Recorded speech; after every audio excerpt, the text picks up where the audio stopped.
365 Advanced Tutorials. Tutorial 11, Rooms Multiple Room Views tab.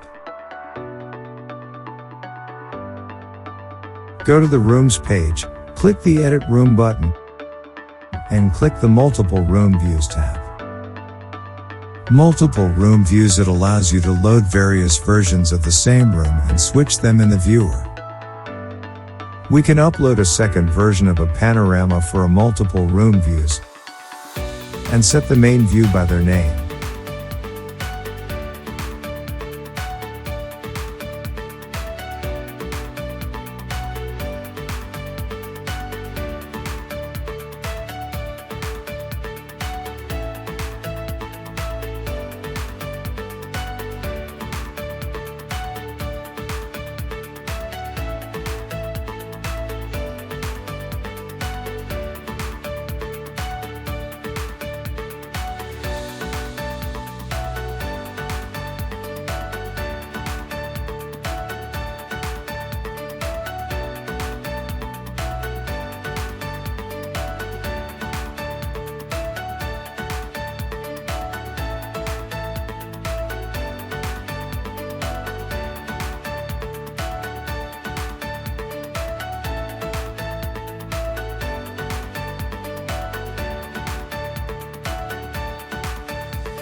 We can also set the view type by single view or split view with a slider.